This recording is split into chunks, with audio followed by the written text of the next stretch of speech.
제인과의 복수 채널을 듣고 계신 귀한 여러분, 안녕하세요. 저는 금순입니다. 올해 88살이에요. 사람들은 제가 복이 많고 착하며 자식과 손자를 사랑한다고 말합니다. 맞아요. 평생 저는 평안만을 바랐어요. 그런데 바로 그 평안이 어느 한낮에 빼앗겨 버렸습니다.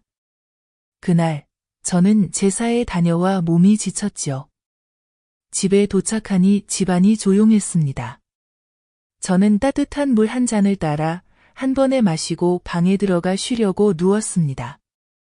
눈을 감으려던 찰나 오래된 휴대전화에서 은행 알림음이 울렸습니다. 대충 광고 메시지인 줄 알고 열어봤는데 아니었습니다. 은행 메시지가 또렷이 뜨더군요. 고객님은 한지은 명의 계좌로 1억 원을 이체하셨습니다. 내용, 장모님 효도비. 저는 얼어붙었습니다.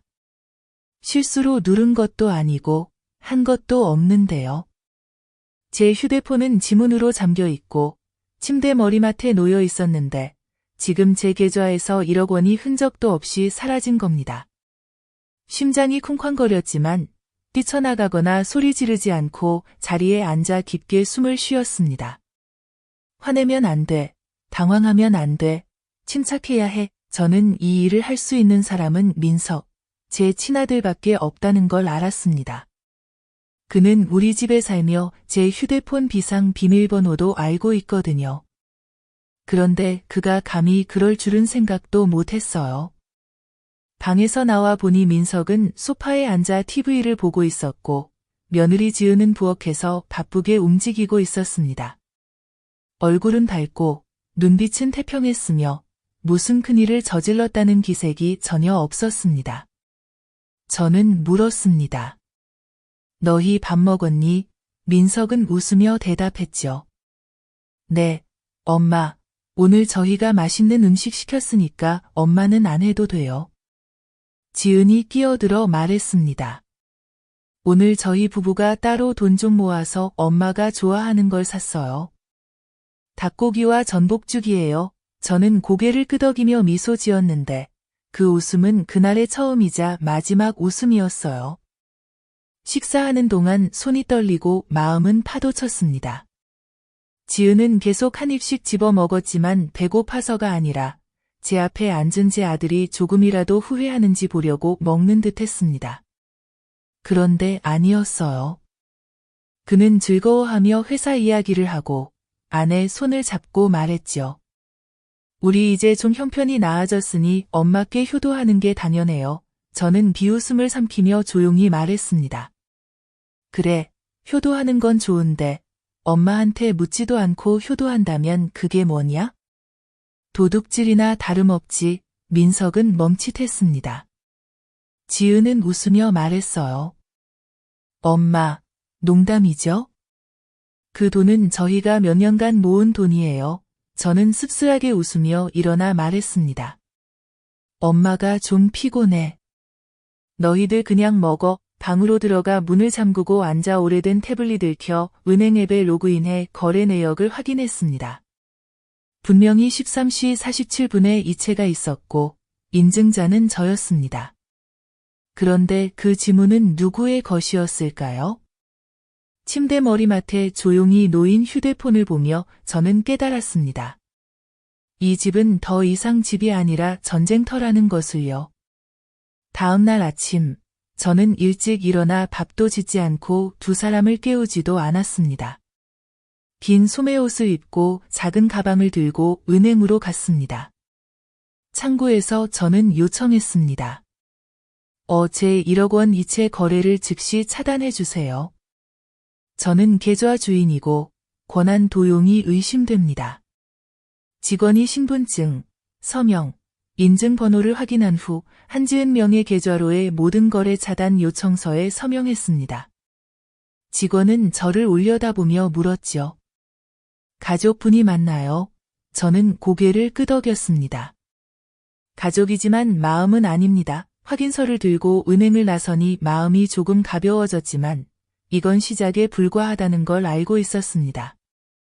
그날 오후 집에 돌아오니 저는 여전히 침묵했고 민석과 지은이 속삭이는 소리가 들렸습니다. 내일 돈 들어올 거야? 그분은 아무것도 몰라. 걱정 마. 이 일 끝나면 우리끼리 따로 생각해보자. 저는 듣고 기억하며 비웃었습니다. 너희가 나이 많다고 생각하니? 그럼 누가 이 판을 끝낼지 두고 보자고. 그날 저녁 식사는 이상한 분위기 속에서 시작되었습니다. 방에서 나오니 민석이 식탁에 푸짐한 음식을 차려 놓았더군요. 해물전골, 구운 대구, 심지어 와인 한 병도 이미 열려 있었습니다. 자리에 앉아 조용히 물었습니다. 오늘 특별한 일이 있니? 민석은 웃으며 의자를 당겨주었어요. 아니에요, 엄마. 오늘 상여금 받았으니까 엄마께 좋은 식사 대접하려고요. 지은은 더 밝게 웃으며 말했습니다. 엄마, 많이 드세요. 몸에 좋은 거예요. 나중에 형편되면 더 많이 효도할 거예요. 저는 아무 말 않고 미소만 지었어요. 사실 지은의 마음은 파도치는 듯했습니다. 그들은 제가 모른다고 생각하지만 저는 아주 잘 알고 있었습니다. 숫자 하나하나까지요. 생선 한 조각을 집어먹으며 민석을 쳐다보니 그는 제 눈을 피했고 얼굴이 약간 긴장한 듯했습니다. 술을 따르며 손이 살짝 떨렸어요. 이거 비싼 거지? 제가 물었고 지은이 바로 대답했습니다. 네, 저희가 오래 모아야 겨우 살 수 있었어요. 평소에는 엄두도 못 냈죠. 젓가락을 내려놓고 더 낮은 목소리로 물었습니다. 너희 월급이 얼마길래 그렇게 모을 수 있었니? 분위기가 잠시 얼어붙었고 민석은 억지 웃음을 지으며 대답했습니다. 저희가 한 푼 한 푼 아껴서 몇 년 동안 놀러도 안 가고 아무것도 안 샀어요. 저는 냉철하게 비꼬았습니다. 그럼 효도비도 다 그 절약에서 나온 거겠지. 그 말이 끝나자 민석은 젓가락을 내려놓았고 지은은 멍해졌습니다. 저는 반응을 기다리지 않고 자리에서 일어나 말했습니다. 밥은 맛있지만 엄마는 못 먹겠어. 두 사람 먹어. 방으로 돌아가 문을 닫고 잠그자 밖에서 속삭임이 들리기 시작했습니다. 그분은 이미 의심하고 있어. 괜찮아. 돈은 이미 옮겼으니 걱정 마. 저는 침대에 앉아 마음이 아팠습니다. 돈을 잃어서가 아니라 신뢰를 잃었기 때문입니다. 제가 어릴 때부터 안아 키운 아들이 이제는 뒤통수를 치는 사람이 되었으니까요. 그날 밤 저는 잠들지 못하고 조용히 누워 발걸음 소리와 문 여닫는 소리를 들으며 깨어 있었습니다. 나는 민석이 발코니로 나가 전화를 거는 소리를 들었고 지은이 부엌에서 속삭이는 소리를 들었다. 그들은 내가 나무 인형인 줄 알았다. 지은아, 아니야. 나는 오래된 대나무야. 구부러질 수 있지만 절대 부러지지 않아. 다음 날 아침, 나는 정말 일찍 일어났다. 여전히 차를 끓이고 평소처럼 마당을 쓸었다. 모든 것이 비정상적으로 평범했다. 지은이 나와서 나를 한번 쳐다보고 어색하게 웃으며 말했다. 엄마, 이렇게 일찍 차를 마셔요? 아직 날씨가 추운데 나는 보지 않고 대답했다. 추워야 정신이 맑아지지. 민석이 방에서 나와 셔츠를 깔끔하게 입고 머리를 단정히 빗으며 나를 보고 잠시 멈췄다가 고개 숙여 인사했다. 엄마, 엄청 일찍 일어나셨네요. 나는 고개를 끄덕이며 그에게 차 한 잔을 따라주며 말했다. 마셔라. 오늘 엄마가 너와 조금 이야기하고 싶어. 그는 걱정스러운 눈빛으로 나를 바라보았다. 지은도 앉았다. 네, 나는 차를 한 모금 마시고 잔을 내려놓으며 물었다. 어제 내가 말한 효도비는 내가 모은 돈이었지? 네, 맞아요, 엄마. 나는 휴대폰을 그의 앞에 내밀고 화면을 열어 은행 문자 메시지를 가리키며 말했다. 그럼 이건 뭐야? 민석의 눈이 휘둥그레졌다. 그는 입을 벌렸지만 아무 말도 하지 못했다. 나는 침착한 목소리로 계속 말했다. 엄마는 내가 왜 돈을 이체했는지 묻는 게 아니야. 왜 엄마한테 아무 말도 안 했는지 묻는 거야. 그는 고개를 숙였다. 나는 생각했어. 엄마가 모를 거라고 생각했니? 내가 말을 끊었다. 그는 고개를 들었고 눈이 빨갛게 충혈되었다. 엄마, 내 아내가 말하길 그렇게 하는 것도 효도라고 했어요. 나는 엄마 돈을 잘못 쓸 생각은 없었어요. 나는 냉소적으로 웃으며 말했다. 허락 없이 가져가는 게 잘못이지. 가져가면서 거짓말하는 건 더 잘못이고. 나는 일어나서 옷주머니에서 열쇠 뭉치를 꺼내며 말했다. 이건 금고 열쇠야. 지금부터 아무도 손대지 못해. 집안의 모든 지출은 엄마가 직접 확인할 거야. 민석은 고개를 들지 못했다. 나는 방을 나서며 소리쳤다. 엄마가 너에게 준 기회는 어젯밤에 끝났어, 민석. 밖에서 지은이 몰래 듣고 있었다. 얼굴이 새하얗게 질렸다. 나는 보지도 말하지도 않았다. 나는 이 게임이 이제 시작임을 알고 있었다. 다음 날 아침, 나는 평소대로 차를 끓였다. 이번에는 지은을 위해 혼자 차를 준비했다. 민석과 지은은 아침 9시 가까이 될 때까지 방을 나오지 못했다. 두 사람이 나왔을 때 민석의 얼굴은 여전히 창백했고 지은은 평소와 달리 진한 화장으로 긴장된 표정을 감추려 애쓰고 있었다. 나는 인사하지 않고 차를 마시며 창문 쪽을 바라보았다. 집안 분위기는 터질 듯이 무거웠다. 점심 무렵 민석이 다가와 조용히 말했다. 엄마, 어제 일은 이번 한 번만 봐주세요. 나는 고개를 돌리지 않고 말했다. 봐준다. 엄마가 봐주면 누가 엄마를 봐주겠니? 지은이 끼어들며 애교 섞인 목소리로 말했다. 엄마, 저희가 잘못한 거 알아요. 하지만 진심으로 나쁜 의도는 없었어요. 엄마도 우리가 엄마를 돌본다고 생각하잖아요. 그렇죠? 나는 그를 똑바로 쳐다보며 말했다. 훔쳐서 돌보는 거야? 아니면 위선으로 돌보는 거야? 그는 목이 메였고 지은은 계속 웃으려 했다. 아니에요. 엄마가 오해하셨어요. 나는 일어나 서랍을 열고 은행 명세서를 꺼내 탁자 위에 내리쳤다. 뭘 오해해? 이 돈은 엄마가 평생 노후를 위해 모은 돈이야. 그런데 너희 둘이 몰래 훔쳐서 효도라고 하다니. 민석이 다가와 떨리는 목소리로 말했다. 엄마, 저는 아내 말만 들었어요. 엄마가 발견하실 줄 몰랐어요. 나는 더 이상 참지 못하고 나이든 손을 들어 아들의 뺨을 때렸다. 한낮의 천둥 같은 따귀 소리가 울려 퍼졌다.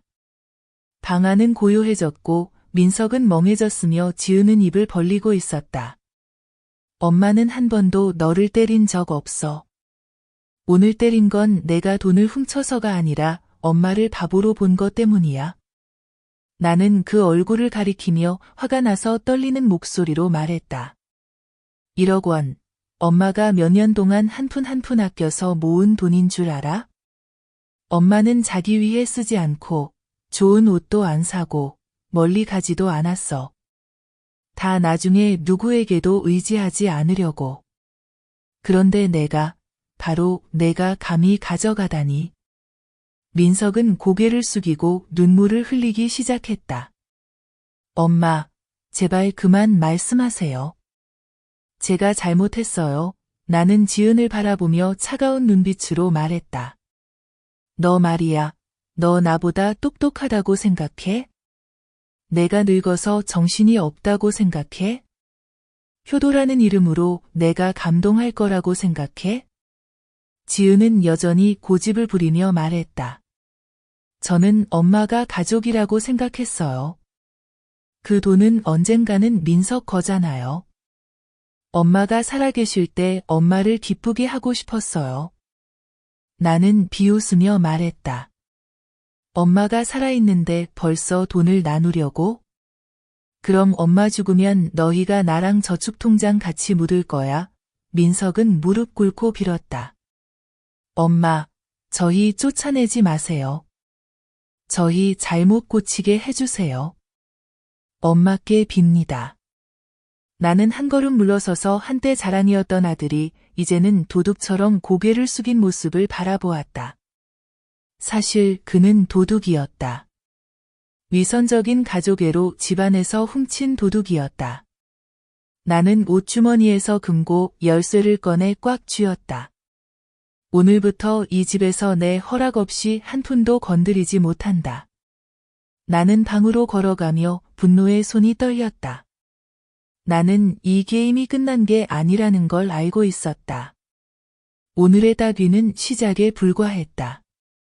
그날 밤 나는 민석 방에서 싸우는 소리를 들었다. 지은의 목소리였다. 내가 말했잖아. 그녀는 단순하지 않다고. 당신이 날 믿지 않잖아. 그리고 민석이 소리쳤다. 조용히 해. 그녀는 내 엄마야. 내 엄마? 내 엄마가 1억 원이나 속았다고. 나는 문 가까이 다가가 귀를 기울였다. 숨도 쉬지 않고 눈도 깜빡이지 않았다. 이제 이 게임은 그만할 거야. 민석이 으르렁거렸다. 내가 그만둔다고? 그럼 내 돈은 어쩌라고?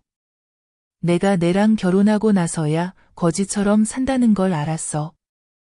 늙은 여자는 인색하고 넌 약하고 이 집 때문에 젊음을 다 잃었어. 나는 갑자기 웃었다. 웃음이 나오지 않는 웃음이었다. 오늘 나는 돈을 잃었지만 사람의 마음을 분명히 보았다. 나는 방으로 돌아가 하얀 종이에 크게 3글자를 썼다. 반격 계획. 이제 눈물 흘리지 않을 거야? 더 이상은 안 돼. 그리고 내 이야기를 계속하기 전에 감동적이고 인간미 넘치는 가족 이야기를 놓치지 않으려면 좋아요 누르고 구독하며 알림을 켜는 걸 잊지 마세요. 제인과의 복수 채널을 들어주셔서 감사합니다. 내 이야기로 돌아간다. 그날 이후로 나는 역할을 바꾸기 시작했다. 더 이상 엄격한 늙은 엄마가 아니라 그들과 처음 함께 살기 시작했을 때처럼 온순하고 어리숙하며 소심한 노인의 모습으로 돌아갔다. 아침에 일어나 일부러 그릇을 떨어뜨리고 물을 바닥에 쏟으며 멍하니 말했다. 엄마 방금 이걸 탁자 위에 놓았는데. 지은은 소파에 앉아 휴대폰을 만지작거리며 살짝 옆을 흘낏 보았고 입술을 깨물었지만 눈빛은 분명히 흡족해 보였다. 그녀는 조용히 말했다. 엄마, 이제 나이 들었으니까 요리하지 마세요. 만약 무슨 일이라도 생기면 우리가 돌볼 여유가 없어요. 나는 고개를 숙이며 말했다. 응, 엄마 미안해. 그녀가 전화기 너머로 속삭이는 소리가 들렸다. 응, 시작됐어. 너무 늙었고 어리숙해졌어. 곧 쉽게 일할 수 있을 거야. 나는 모든 말을 녹음했다. 그날 밤 나는 일부러 가스레인지를 끄지 않고 물이 끓어 넘치게 했다. 민석이 달려와 소리쳤다. 엄마, 뭐 하는 거야? 집에 불나면 어쩌려고? 나는 떨리는 목소리로 말했다. 엄마가 아직 안 했다고 생각했어. 지은이 밖에서 소리쳤다. 내가 말했잖아. 엄마를 고향으로 데려가야 한다고. 여기서는 아무도 엄마를 계속 돌볼 수 없어. 나는 듣고 속으로 웃었다. 사흘 후, 지은은 가방에서 서류 뭉치를 꺼내 내밀며 말했다. 엄마, 이거 좀 서명해 주세요. 집 서류예요. 우리가 새로 등기할 때 편하려고요. 나는 눈을 가늘게 뜨며 말했다. 이게 뭐야? 엄마는 잘 모르겠어. 지은은 부드럽게 말했다. 아니에요. 그냥 위임장이에요. 우리가 지명일을 쉽게 바꾸려고 하는 거고, 엄마는 계속 여기 사시는 거예요. 나는 고개를 끄덕이며 말했다. 응, 잠깐만 봐볼게. 그날 밤 나는 모든 서류를 가지고 내가 젊었을 때 도와줬던 규현 변호사를 만났다. 그는 지금 송파구에서 신뢰받는 법률사무소장이다. 그가 읽고 조용히 말했다. 당신이 서명하면 완전히 잃게 될 거예요. 이건 위임장이 아니라 전부 양도하는 서류입니다. 나는 웃으며 말했다. 알아요. 그냥 애들이 곧 성공할 거라고 생각하게 하려고요.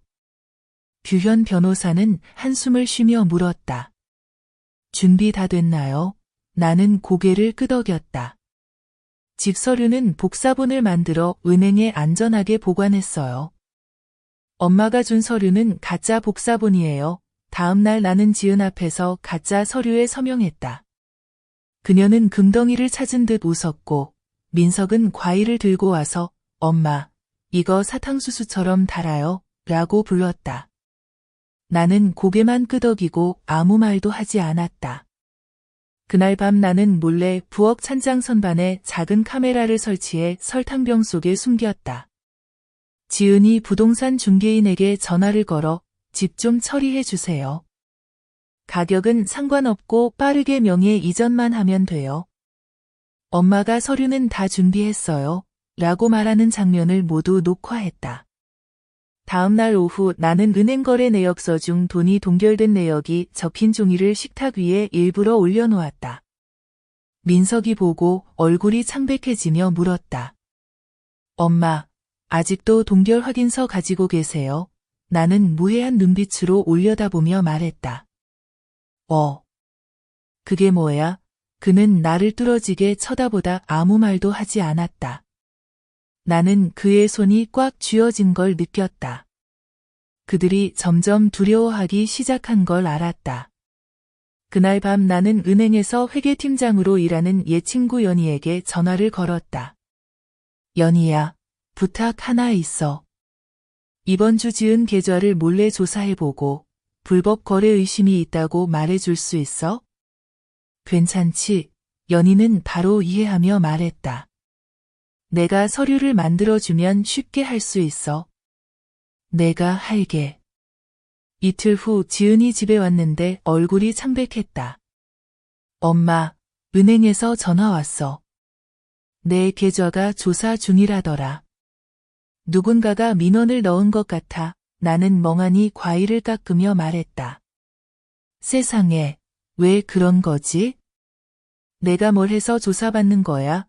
지은은 말문이 막혔고 민석은 피가 말라버린 얼굴로 나왔다. 나는 과일을 내려놓고 그들의 눈을 똑바로 바라보며 말했다. 엄마가 모르는 척하는 게 많아도 지은이 엄마 모르는 게 아니야. 나는 옷 속에서 작은 USB를 꺼내 탁자 위에 놓으며 말했다. 여기 내가 집과 돈을 빼앗으려 한 증거가 다 있어. 경찰에 신고할까? 두 사람은 얼어붙었다. 나는 방으로 걸어가며 한마디 던졌다. 늙었다고 바보가 아니야. 너희들 도둑질하려면 머리 좀 써. 다음 날 아침 나는 평소보다 일찍 일어났다. 날씨는 흐렸지만 마음은 밝았다. 나는 판을 빨리 끝내기로 결심했다. 그들은 내가 약하고 어리숙하다고 생각했지만 나는 나이가 들었다고 쉽게 속지 않는다는 걸 보여줄 것이다. 나는 모든 것을 철저히 준비했다. 거실 탁자 위에 오래된 휴대폰을 하나 올려놓고 녹음 모드를 켰다. 일부러 오래된 신문 더미 사이에 놓아둔 척했다. 지은은 막 일어나면서 휴대폰을 보며 투덜거렸다. 아, 은행 조사가 언제 끝날지 모르겠네. 돈도 못 빼고 집도 못 팔고 정말 미치겠어. 나는 탁자에 앉아 요리책을 보는 척했지만 눈은 책장을 떠나지 않았고 귀는 모든 말을 들었다. 지은은 중얼거렸다. 이 늙은 년, 바보인 줄 알았는데 완전 영악해. 제대로 처리하지 않으면 오래 고생할 거야. 나는 듣고도 반응하지 않았다. 그냥 조용히 두었다. 그러다 민석이 방에서 나와 지친 목소리로 말했다. 작게 말해, 엄마 아직 집에 있어. 지은이 날카롭게 말했다. 엄마라니, 그 사람이 우리한테 진짜 큰 한 방 먹였어. 처음엔 쉽게 먹힐 줄 알았는데 지금은 오히려 역으로 고소할 수도 있어. 민석은 침묵했고 나는 여전히 반응하지 않았다. 방문 닫는 소리가 들릴 때까지 기다렸다가 오래된 휴대폰을 들고 녹음 파일을 저장했다. 모든 걸 마친 후 나는 USB에 넣어 보관했다. 그날 밤 나는 공개하기로 결심했다. 밥을 먹고 나서 두 부부를 거실에 앉혔다. TV를 켜고 USB를 연결했다. 화면에는 지은이 누군가와 통화하며 나를 속여 서류에 서명하게 한 이야기와 나를 욕하는 장면이 나왔다. 민석은 멍해졌다. 지은은 입을 벌렸지만 아무 말도 하지 못했다. 나는 일어나 손은 떨렸지만 목소리는 확고하게 말했다. 이게 너희 둘이 엄마에게 효도하는 방법이구나. 지은이 소리쳤다. 엄마가 우리 몰래 녹음했어. 나는 돌아서서 말했다. 내가 몰래 엄마 돈 훔쳐가면 어때? 엄마가 녹음한 건 너무 가벼운 거야. 민석은 고개를 숙이며 속삭였다. 엄마, 우리 좀 봐주세요. 하지만 이걸 아무에게도 주지 마세요. 나는 비웃으며 말했다. 안심해요. 엄마는 아무에게도 줄 필요 없어요. 엄마는 명예를 요구하지 않아요. 엄마는 그냥 너희가 우리 집에서 사라지길 바랄 뿐이에요. 두 사람은 말없이 멍해졌다. 나는 계속 말했다. 이제부터 너희는 따로 먹고, 따로 자고, 일주일 안에 여기서 나가야 해요. 엄마가 쫓아내는 게 아니라 엄마가 스스로 삶의 방식을 선택하는 거예요. 지은이 벌떡 일어났다. 나는 어디 가지 않을 거야. 이 집은 내 남편과 엄마가 공동 소유하고 있어. 나는 권리가 있어. 나는 10년 전에 공증된 오래된 유언장을 꺼냈지만 지금은 대체되었다고 말했다. 내 말이 맞아. 지은, 엄마가 다시 만든 새 서류가 있어. 이 재산에는 더 이상 민석 이름이 없어. 소송하고 싶으면 해. 지은이 법원에 가기 전에 자신의 서류도 뒤집힐 수 있다고 경고했다. 민석은 충격을 받고 올려다보며 말했다. 엄마, 진짜로 나한테 이러는 거야? 나는 눈물이 나려 했지만 참으며 말했다. 엄마는 엄마를 지갑처럼 여긴 아이에게 이래. 엄마, 아들은 그렇지 않아. 그리고 너는 더 이상 내가 아니야. 집안은 침묵에 잠겼고 시계 똑딱거리는 소리가 뚜렷하게 들렸다. 나는 돌아서면서도 잊지 않고 말했다. 이제부터 나는 이중적인 사람과 같이 살지 않을 거야. 조금이라도 양심이 있다면 스스로 알아서 가. 그날 밤 나는 잠들지 못했다. 지은은 이상하게 마음이 가벼웠다. 다음 날 아침 민석은 문을 두드리며 눈이 충혈된 채 들어왔다. 엄마, 우리 쫓아내지 마요. 기회를 줘요. 나는 그를 보지 않고 한마디 했다. 엄마는 이미 줬어.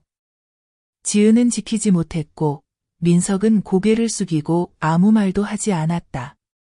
지은은 전날 밤부터 얼굴이 창백해졌고 떨리는 손으로 짐을 싸고 있었다.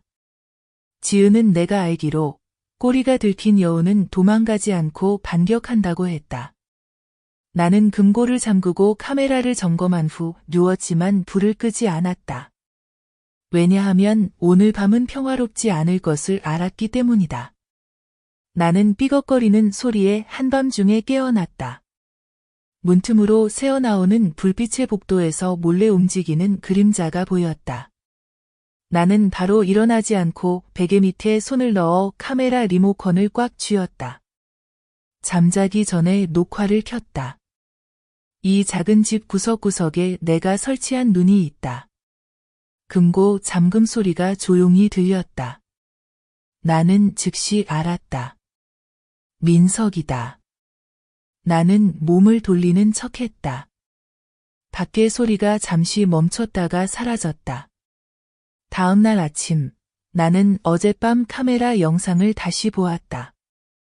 민석이 조심스럽게 방에서 나와 내가 일부러 준 가짜 열쇠를 들고 있었다. 그는 금고를 열었지만 텅 비어 있었고 한동안 멍하니 서 있다가 조용히 닫았다. 나는 그 영상을 추출해 메모리 카드에 저장했다. 이번에는 USB가 아니라 예비 카드로 바꿔서 아무도 예상치 못하는 고대 차주전자 밑에 숨겼다. 그날 아침은 이상할 정도로 조용했다. 민석은 조용히 앉아 있었고 지은은 나를 쳐다보지도 않았다. 나는 지은과 민석이 미친 듯이 반격할 방법을 찾고 있다는 걸 알았다. 그리고 내가 생각한 대로 그날 밤 지은은 사라졌다. 민석은 여기저기 전화했지만 지은이 어디 갔는지 아무도 몰랐다. 나는 침묵하며 그가 당황하는 모습을 지켜봤다. 엄마는 지은이 어디 갔는지 알아? 나는 차를 한 모금 마시며 평온하게 말했다. 가는 대로 내버려 둬. 엄마는 붙잡지도 배웅하지도 않아. 지은이 노트북과 집 서류 복사본을 가지고 갔어. 나는 그를 똑바로 바라보며 말했다. 엄마는 원본을 가지고 있어. 복사본은 그냥 종이 쪼가리야. 너는 내 자신부터 걱정해야 해. 민석은 탁자에 얼굴을 묻고 말했다. 내가 잘못했어요, 엄마. 왜 이렇게 된 거죠? 나는 일어나서 한 장의 종이를 꺼냈다. 이건 새 약속서야. 이제부터 내가 이 집에 살고 싶다면 엄마가 몇 가지 조건이 있어. 민석은 떨리는 손으로 받아들었다. 명확히 적어라. 재산은 전부 금순씨 소유이며 아들은 도덕성과 책임을 스스로 증명하지 않는 한 상속 권리가 없다. 그리고 한 번이라도 신뢰를 어기면 엄마는 모든 증거를 공개해 법에 맡길 것이다. 그가 읽고 눈물을 흘렸다. 서명해. 잠깐, 이해하지 않고 서명하는 건 엄마 핸드폰으로 돈 이체 명령을 누른 것과 같아. 나는 안경을 빼고 그의 눈을 깊이 들여다보며 말했다. 넌 아직 엄마를 엄마로 생각해? 네, 생각해요. 엄마, 이번엔 믿어줘요. 엄마는 더 이상 너를 믿지 않아. 엄마는 내가 아파하는 걸 원해. 나는 펜을 건넸다. 그는 서명했다. 그날 밤 나는 모든 계좌를 잠그고 모든 서류를 은행 금고에 생체 암호로 잠갔다. 나는 핸드폰을 바꾸고 이전 모델을 쓰지 않았다. 심카드도 바꿨다. 다음 날 아침, 민석은 내가 가방을 들고 집을 나서는 걸 보고 당황하며 달려왔다. 엄마, 어디 가요?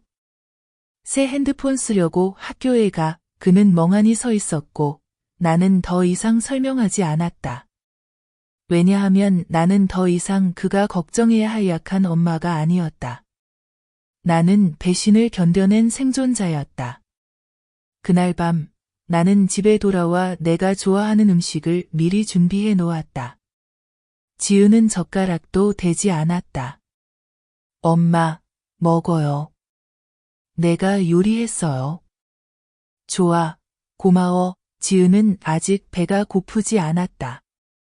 나는 방으로 가서 핸드폰을 켰고 모르는 번호로부터 메시지가 와 있었다. 시아버지, 나는 포기했어요. 당신과 싸울 수 없어요. 지은이는 절대 잊지 않을 거예요. 나는 웃었다. 지은은 떠났지만 완전히 물러난 것은 아니었다. 나는 분명히 알고 있었다. 게임은 끝나지 않았고 단지 플레이어가 바뀌었을 뿐이다. 지은이 떠난 지 3일 만에 민석은 이상하게 변하기 시작했다. 그는 일찍 일어나고 제 시간에 출근하며 저녁에는 밥을 챙기고 더 이상 소리 지르거나 욕하지 않았다. 나는 알았다. 그건 진정한 후회가 아니었다. 그는 두려웠다. 집을 잃는 것, 모든 것을 잃는 것이 두려웠다. 그날 오후, 나는 오래된 사진 몇 장을 정리하고 있었는데 초인종 소리가 들렸다. 낯선 남자가 밖에 서 있었고 가죽 가방을 들고 급한 표정이었다. 안녕하세요. 저는 부동산 중개인입니다. 지은 씨와 약속이 있습니다. 나는 냉정하게 말했다. 지은은 더 이상 여기 없어요. 다른 데 가세요. 그는 나를 바라보다가 망설이며 말했다. 지은 씨가 계약서에 적은 주소입니다. 집이 현재 매물로 나와 있지 않나요? 나는 얼어붙었다. 계약금, 그는 한 장의 종이를 꺼내 내게 보여주었다. 손으로 쓴 계약금 계약서로 한지은이 서명했고 30일 내에 집을 팔기로 약속했으며 완료하지 못하면 2배로 환불하겠다는 내용이었다. 나는 이미 500만 원의 계약금을 냈어. 정말 아무것도 모르는 거야? 나는 손이 떨리며 종이를 받아들고 한 줄 한 줄 꼼꼼히 읽었다. 집주인인 내 이름이 없어서 법적 효력은 없지만 이 행위는 명백한 사기야. 나는 즉시 믿음직한 변호사인 규현 삼촌에게 전화를 걸었다. 지은이가 우리 집을 팔기 위해 계약금을 받았어. 소송할 수 있을까? 당연하지, 누나. 재산 사기고 불법 거래를 위해 고의로 신분을 속였어. 서류 아직 가지고 있니? 응, 중개인도 와서 확인했어. 곧 서류 준비할게. 중개인 전화번호도 줘. 나는 전화를 끊고 중개인에게 말했다. 걱정 마. 돈 돌려받을 수 있게 도와줄게. 지은아, 다음부터 장사할 때 법적 절차 꼭 확인해. 여우한테 속지 말라고. 그는 고개를 숙이며 당황스럽게 말했다. 네, 제가 실수했어요. 감사합니다. 민석이 방에서 뛰어나와 마지막 대화를 엿들었다. 그는 창백한 얼굴로 나를 바라보며 말했다. 엄마가 지은이 소송할 거야? 나는 대답하지 않았다. 지은이, 엄마가 소송하면 너 잡혀갈 거야. 엄마가 그럴 수 있어. 나는 아무 말도 하지 않고 그를 뚫어지게 쳐다봤다. 그 한 번의 시선에 그는 얼굴을 숙였다. 엄마, 내가 지은이한테 전화할게. 돈 돌려달라고 부탁할게. 나는 말을 끊었다. 그럴 필요 없어. 법이 알아서 처리할 거야. 민석이 내 손을 붙잡으며 말했다. 엄마, 이번 한 번만 봐줘. 어차피 우리 가족이잖아. 나는 손을 뺐다. 선택해. 내 아내냐, 아니면 우리 집이냐.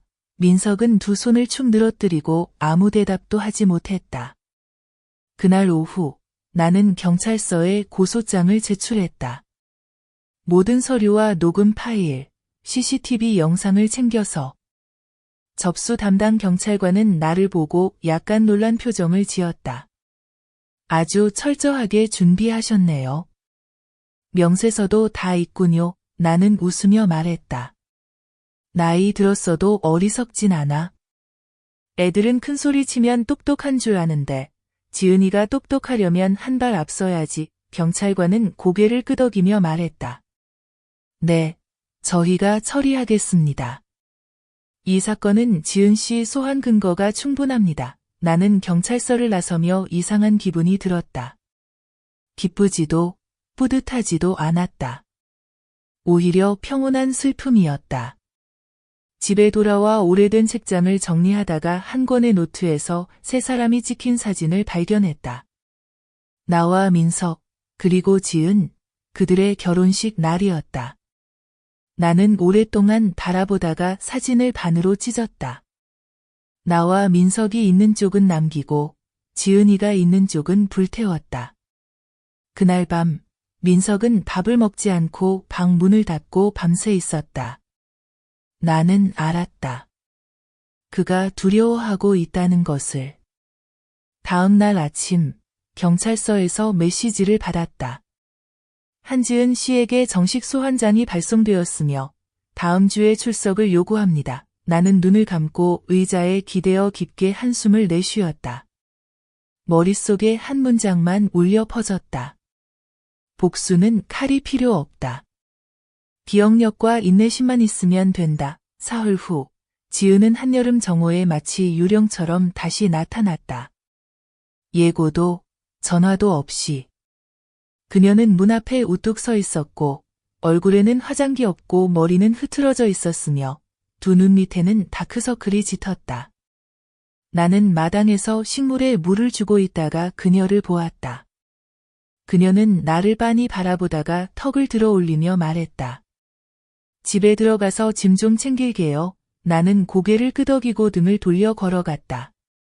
한마디도 하지 않았다. 그녀는 들어가 문을 세게 닫았고 민석이 방에서 벌떡 일어나 뛰어나왔다. 너, 왜 또 왔어? 지은은 냉소적으로 웃으며 말했다. 아니면 엄마가 날 쫓아내게 둘 거야? 나는 합법적인 아내야. 권리가 있어. 나는 의자에 앉아 천천히 말했다. 무슨 권리? 법적으로 말하고 싶다면 좋다. 그럼 법대로 이야기하자. 나는 주머니에서 붉은 봉인이 붙은 서류 한 장을 꺼냈다. 고소 접수 확인서로 조사 효력이 발효되었다는 문서였다. 다음 주에 반드시 경찰서에 출석해야 한다. 기억하지? 지은은 멍해졌다. 당신, 정말 나 고소하는 거야? 내가 집주인이 아닌데도 계약금을 받고 사람을 속여서 서류에 서명하게 했잖아. 나는 증거를 다 가지고 있어. 부인할래? 그녀는 더듬거리며 말했다. 나는 그냥 나눠주려고 많이 줄 생각이었고 속일 의도는 없었어요. 나는 말을 끊었다. 의도는 중요하지 않아. 행위가 증거지. 그 행위는 녹음과 영상으로 모두 기록되어 있어. 그녀는 민석을 바라보며 말했다. 내가 엄마한테 나를 그렇게 몰아붙이게 했어. 민석은 눈을 피하며 말했다. 나는 엄마한테 용서해달라고 부탁했어. 지은은 소리쳤다. 우리는 장사하려고 했을 뿐 아무도 속이지 않았어. 엄마는 늙었어. 얼마나 살겠어? 우리도 돈이 필요하고 생활을 걱정해야 해. 왜 계속 통제받아야 해? 나는 일어나 그녀의 눈을 똑바로 바라보았다. 내가 뭐라고 했지? 내가 늙었다고 내 앞으로 몇 년밖에 못 산 인생을 내가 마음대로 할 권리가 있단 말이냐? 그녀는 으르렁거렸다. 그럴 뜻은 없었어. 그렇든 아니든 말했잖아. CCTV도 다 기록되어 있어. 내가 그걸 공개할까? 분위기는 팽팽하게 긴장되었다. 민석은 말없이 서서 당황한 얼굴이었다. 나는 말을 이었다. 짐 챙기러 온 거지? 좋아. 2시간 줄게. 옷과 개인 물품 전부 챙겨. 재산이나 서류와 관련된 건 나는 모두 보관할 거야. 지은은 털썩 주저앉아 창백한 얼굴로 말했다. 나도 너를 고소할 거야. 너 정신 이상자라며 행위 능력 없다고 할 거야. 나는 비웃으며 말했다. 좋아. 나도 정신 감정 서류를 준비했어. 정식 병원에서 발급한 서명과 도장. 완전한 결론. 나는 완전히 정신이 맑아. 나는 서류 뭉치를 그녀 앞에 내던졌다. 지은은 그것을 보고 아무 말도 하지 못했다. 조용히 일어나 방으로 들어가 짐을 싸기 시작했다. 2시간 후, 그녀는 빨갛게 충혈된 눈과 떨리는 입술로 여행 가방을 끌고 집을 나섰다. 민석은 문 앞에 서서 배웅하지 않았다. 나도 마찬가지였다. 그녀가 문을 나서기 전 돌아서서 날카롭게 말했다. 가만두지 않을 거야. 지켜봐. 나는 미소 지으며 따뜻한 차를 들고 말했다. 나는 매일 평화롭게 살아. 너는 원한 속에서 얼마나 버틸 수 있을까? 문이 쾅 닫혔다. 나는 돌아가 집 구석을 정리했다. 모든 게 가벼웠다. 지은이라는 사람은 내 삶에 존재하지 않았던 것처럼. 민석은 오후 내내 침묵했다. 밤이 되어서야 겨우 입을 열었다. 엄마 그렇게 하는 거 힘들지 않아? 나는 대답했다. 힘들지. 지은은 한 번 힘든 게 낫지 평생 힘든 것보다. 엄마, 아직도 나를 내 자식으로 생각해. 나는 그를 바라보며 눈가가 촉촉해졌다. 엄마는 널 버리지 않아. 지은은 내가 다시 실수하면 용서하지 않을 거야. 이 집은 잘못을 알고도 고치지 않는 사람을 필요로 하지 않아. 그는 고개를 끄덕이고 방으로 돌아갔다. 여러 달 만에 처음으로 방문 닫히는 소리가 부드럽게 들렸다. 문을 쾅 닫거나 신음하는 소리는 없었다.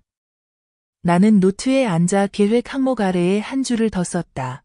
1단계, 여우 쫓기, 완료. 일주일 후, 경찰서에서 전화가 왔다. 그들은 지은이 출석했고 변호사와 함께 있었으며 모든 혐의를 부인했다고 알렸다. 지은이 안타깝지만 내가 제공한 증거는 충분해서 부인할 수 없었다. 담당 경찰관이 말했다. 걱정 마세요. 우리는 법에 따라 처리할 것입니다. 만약 진술을 철회하고 싶다면 승인하겠습니다. 나는 바로 대답했다. 철회하지 않겠습니다. 잘못한 사람은 대가를 치러야 합니다. 그날 오후, 나는 방에 혼자 앉아 고소장을 바라보았다. 내 안의 한 부분은 용서하라고 말했지만 배신당하고 무시당한 다른 부분은 허락하지 않았다. 밤이 되자 민석이 들어와 내 앞에 앉았다. 두 손을 꼭 쥐고 누는 바닥을 바라보며 말했다. 엄마, 할 말이 있어요. 나는 책을 내려놓고 고개를 끄덕였다. 말해봐. 제가 큰 잘못을 했다는 걸 알아요. 엄마가 지은을 용서하는 게 아니라 저 자신을 용서하는 거라면 다시 시작할 기회를 주세요. 저를 남처럼 보지 말아 주세요. 나는 한참 그를 바라보았다. 그의 눈빛은 더 이상 회피하거나 변명하지 않았다. 처음으로 나는 왜곡되었지만 아직 뿌리가 남아있는 내 아들을 다시 보았다. 무엇을 할 생각이니? 독립할 거예요. 엄마가 쫓아낼 필요 없어요. 제가 스스로 나갈게요. 엄마를 멀리서 봉양할 수 있게 해주세요. 완전히 끊지 말아 주세요. 나는 잠시 생각하다가 천천히 말했다. 엄마는 돈도 밥도 필요 없어요. 엄마는 내가 착하게 사는 것만 원해요. 마지막 기회를 줄게. 그는 눈을 들어 눈물이 맺힌 채 말했다. 감사해요, 엄마. 마지막 기회는 단 한 번뿐이야. 다시는 용서하지 않을 거야. 민석이 고개를 끄덕였다. 그는 봉투 하나를 꺼내 탁자 위에 놓았다. 이건 몇 달간 아르바이트한 돈이에요. 계좌로 보내기 무서워서 직접 드려요. 나는 밀어내며 말했다. 엄마는 안 받을게. 내 인생을 걱정하며 써. 그날 밤, 그는 짐을 정리하기 시작했다. 쫓겨난 게 아니라 스스로 떠나는 것이었다. 당당한 방식으로. 다음 날 아침, 그는 여행 가방을 끌고 문 앞에서 나에게 인사했다. 엄마, 건강하세요. 가끔 들를게요. 여기서는 더 이상 안 살아요.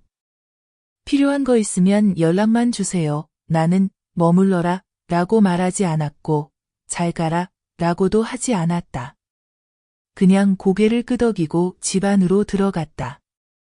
그 후 집은 마치 긴 쉼표처럼 조용해졌다.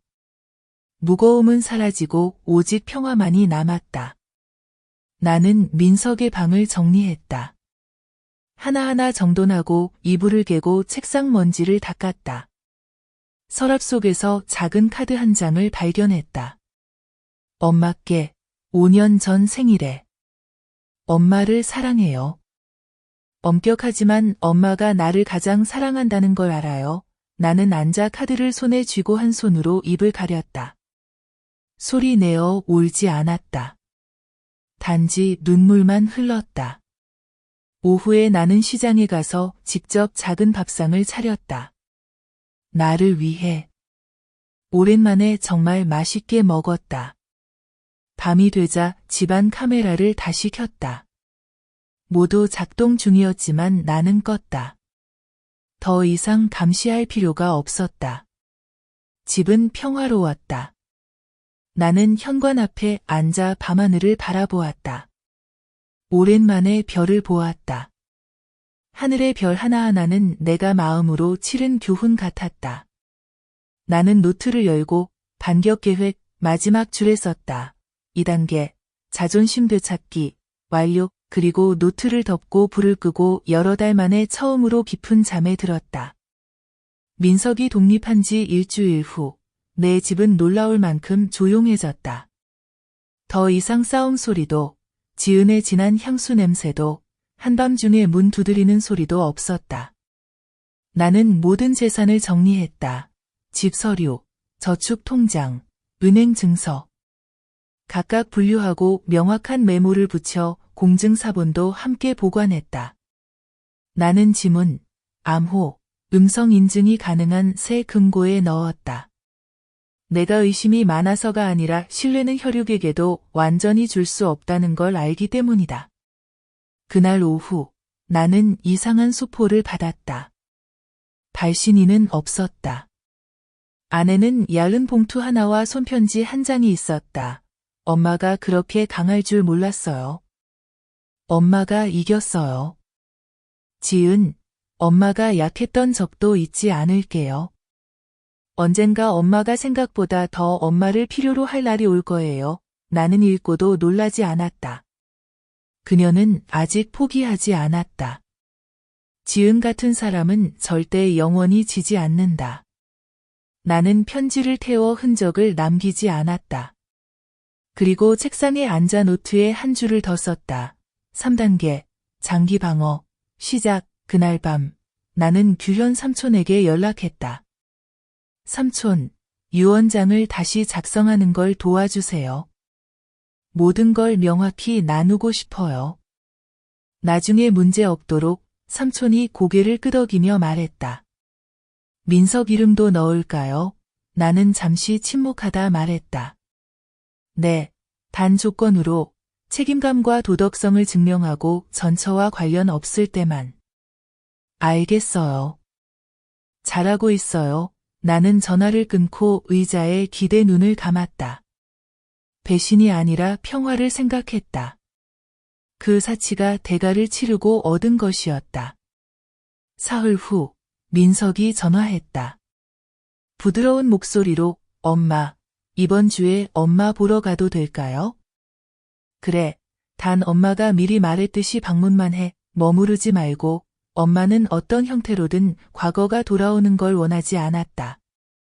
네, 이해했어요. 일요일 아침, 그는 내가 가장 좋아하는 흰 국화 한 다발을 들고 왔다. 조용히, 소란 없이, 연극 없이. 단지 엄마를 방문하는 아들이었다. 엄마, 건강하세요? 건강해. 혼자 있는 게 3명보다 나아. 그는 슬프게 웃었다. 나는 한참 그를 바라보다 물었다. 지은과 연락해? 아니요, 다 끊었어요. 지은이 전에 사과 문자를 보냈는데 나는 말을 끊었다. 감정에 휘둘려 다시 구렁텅이로 가지 마. 엄마는 거기서 나왔고 더 이상 누구도 끌어내고 싶지 않아. 그는 고개를 끄덕이며 한 글자도 놓치지 않으려 했다. 그날 점심, 나는 그가 함께 식사하도록 허락했다. 지은은 옛방에 들어오지 못했다. 나는 문을 잠갔다. 엄마가 나를 믿지 않니? 믿어. 하지만 아직 충분하지 않아. 믿음은 시간이 필요해. 밥을 먹고 나서 그는 설거지를 했다. 불평하지 않고 장난치지 않고 조용히 행동했다. 마치 속죄하는 사람처럼. 떠나기 전에 그는 나에게 인사했다. 엄마, 나를 집에 보내줘서 고마워요. 비록 단 한 번의 시간이었지만. 나는 대답하지 않았다. 지은이가 나를 문까지 배웅했다. 그가 시야에서 사라지자 나는 돌아와서 서랍에서 수첩을 꺼내 계속 썼다. 3단계 계속 진행 중. 입장을 고수하며 단단한 마음이지만 조건부 용서를 위한 여지를 남긴다. 나는 수첩을 닫고 서랍에 넣었다. 사람 마음의 게임. 나는 이기기 위해 하는 것이 아니라 살아남기 위해 하는 것이다. 3주 후, 나는 중앙병원에서 걸려온 낯선 전화를 받았다. 반대편에서 예의 바른 여성의 목소리가 들렸다. 안녕하세요, 금순 씨. 응급실에서 전화드립니다. 한지은이라는 환자가 가족 연락처로 금순 씨를 요청했습니다. 나는 몇 초간 침묵했다가 물었다. 상태가 어떻습니까?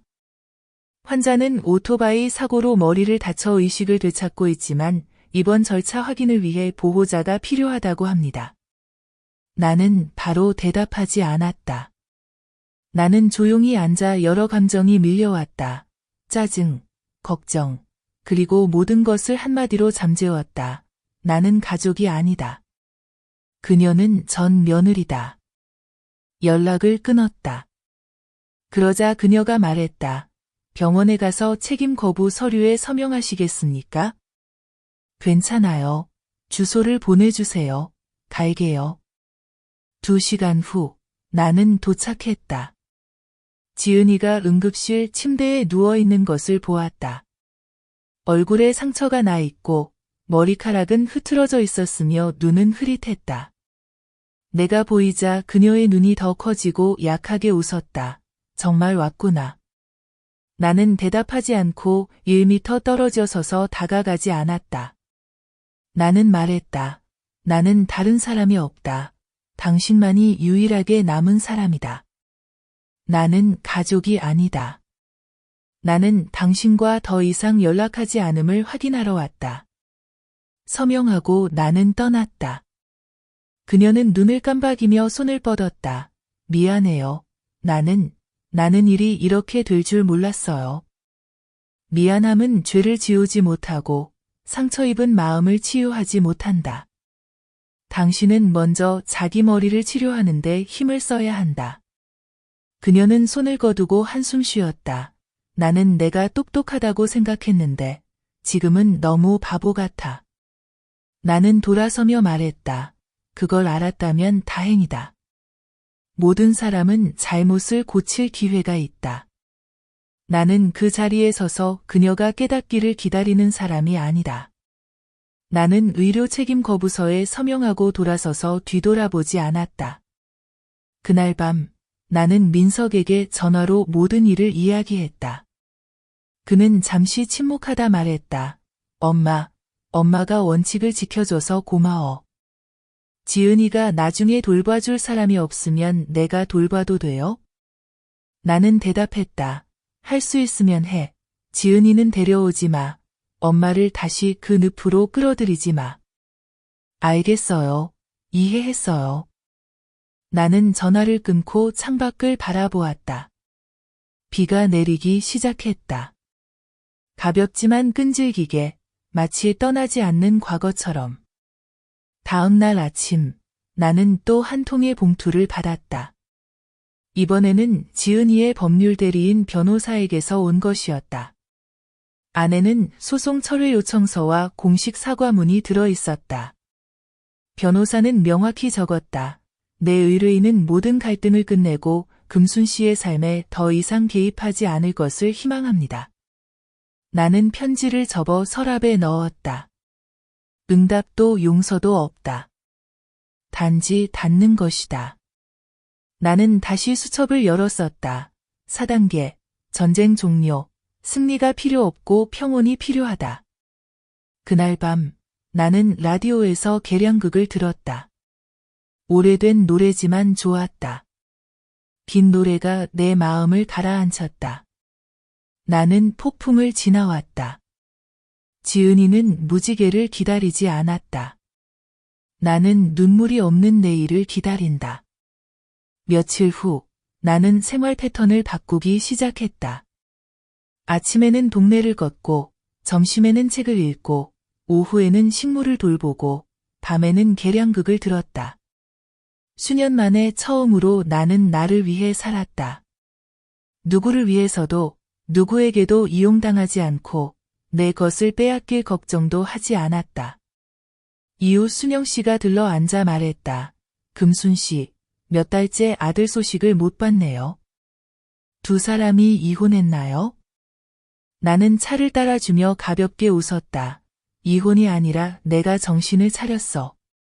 누가 옳고 그른지 모르면 나는 붙잡지 않아. 순영 씨가 눈을 크게 떴다. 정말 강하시네요. 강하지 않으면 어떻게 살겠어요? 그날 오후 나는 민석에게서 전화가 왔다. 목소리가 평소와 달리 긴장되어 있었다. 엄마, 잠시 집에 올 수 있나요? 할 말이 있어요. 뭐죠? 그냥 와보면 알 거예요. 전화로 말하기 어렵네요. 나는 망설였지만 지은이도 고개를 끄덕이며 가방을 들고 갔다. 도착하니 그는 문 밖에 서서 긴장한 얼굴이었다. 집 안에서는 탄 냄새가 났다. 불 났나요? 아니요. 결혼 사진을 다 태웠어요. 다 태웠어요. 아무것도 남기지 않았어요. 엄마가 직접 보길 원해요. 나는 들어가서 바닥에 남은 재를 보았다. 탁자 위에는 글씨가 빼곡한 두꺼운 노트가 있었다. 나는 집어들고 읽었다. 민석의 일기였다. 그는 매일, 매 실수, 하지 못한 사과를 적었다. 엄마가 우리를 쫓아낸 날부터 썼어요. 매일 밤, 엄마가 읽으라고 쓴 게 아니라 내가 실수를 잊지 않으려고 쓴 거예요. 나는 말없이 앉았다. 너는 지금 엄마가 기회를 주든 안 주든 중요하지 않다는 걸 알아? 너는 알았으면 해. 엄마는 잔인한 사람이 아니야. 엄마는 너무 사랑해서 배신당한 거야. 나는 앉아 그의 손을 잡았다. 오랜만에 처음으로. 엄마는 너를 미워한 적 없어. 다만 엄마 자신이 아닌 사람을 사랑할 수 없었을 뿐이야. 그는 눈물을 흘렸다. 조용히 아이처럼. 그날 밤 나는 남아 밥을 먹었다. 간단한 밥상, 조림 생선, 나물국, 계란 프라이. 호화로운 음식은 아니지만 따뜻했다. 민석이 차를 따라주며 말했다. 엄마, 우리 집에 와서 같이 살래요?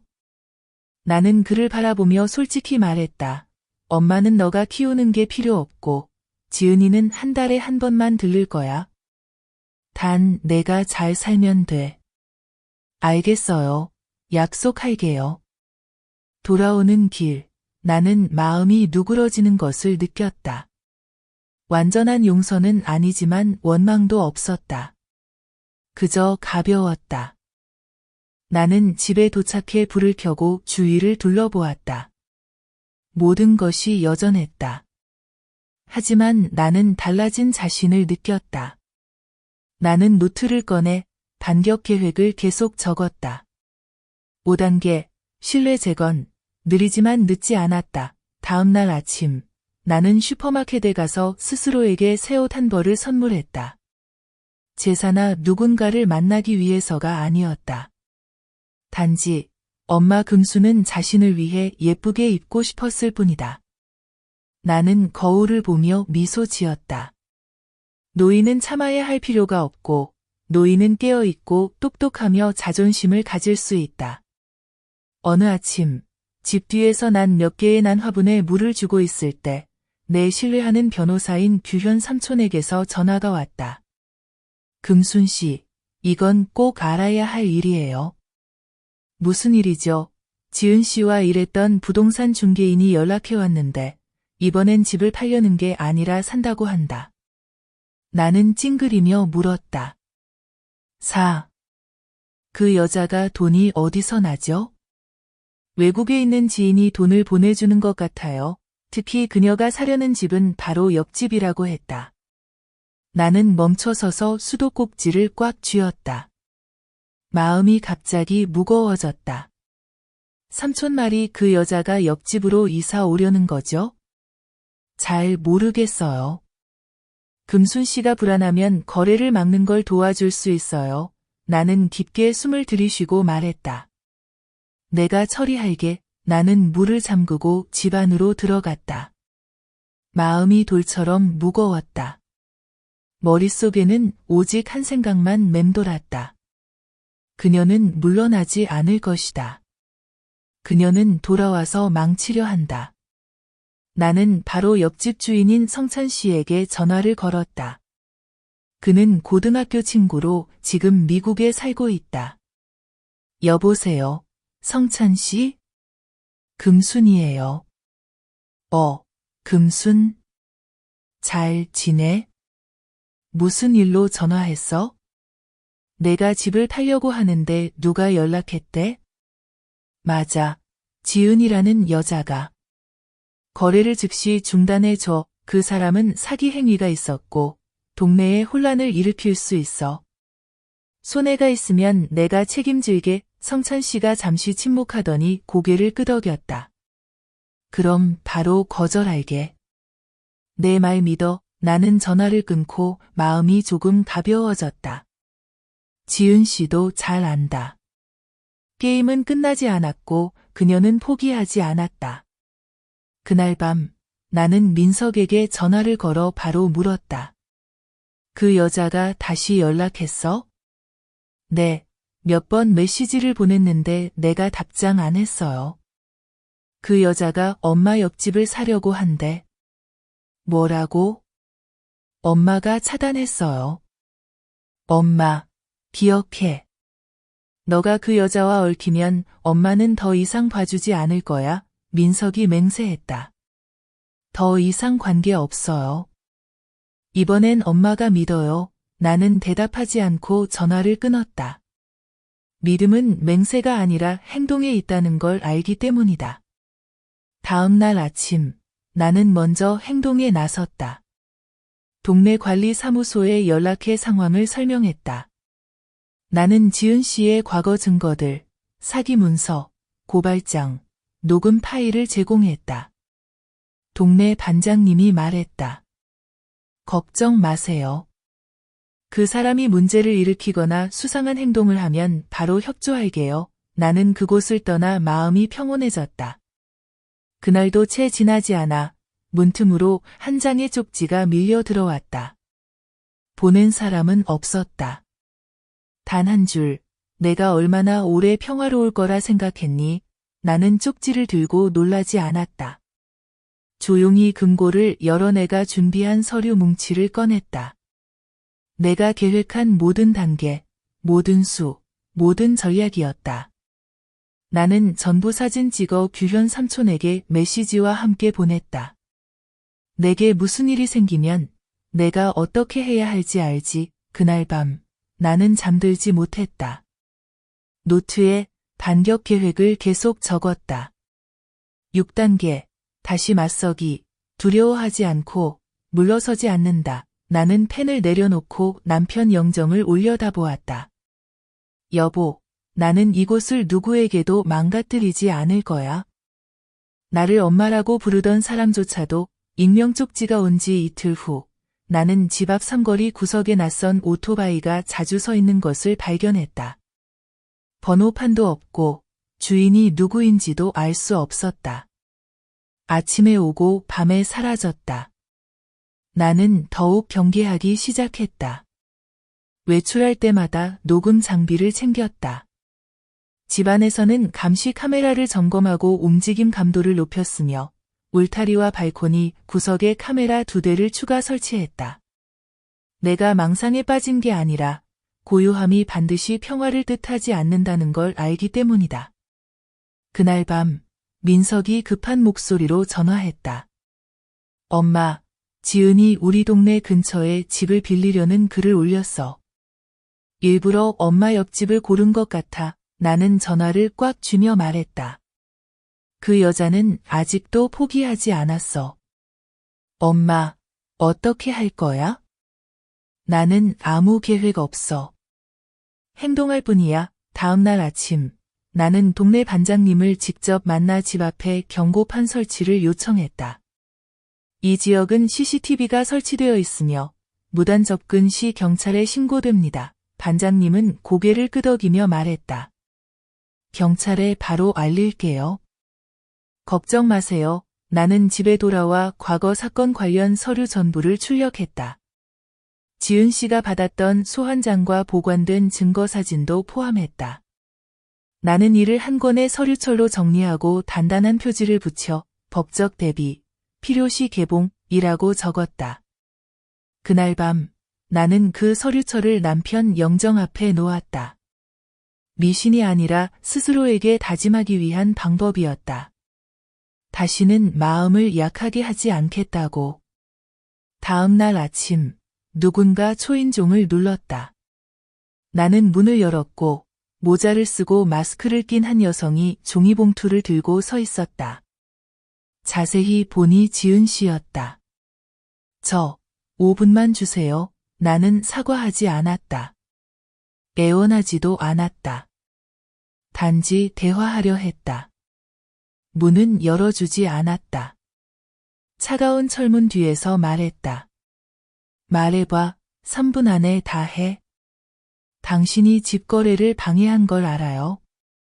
당신이 나를 감시하는 것도 알아요. 나는 싸움을 걸러온 게 아니에요. 그냥 당신이 멈추길 원해요. 나를 평화롭게 살게 해주세요. 나는 비웃으며 말했다. 내가 평화롭게 살면 당신이 못 참잖아. 당신이 먼저 나를 부쉈어.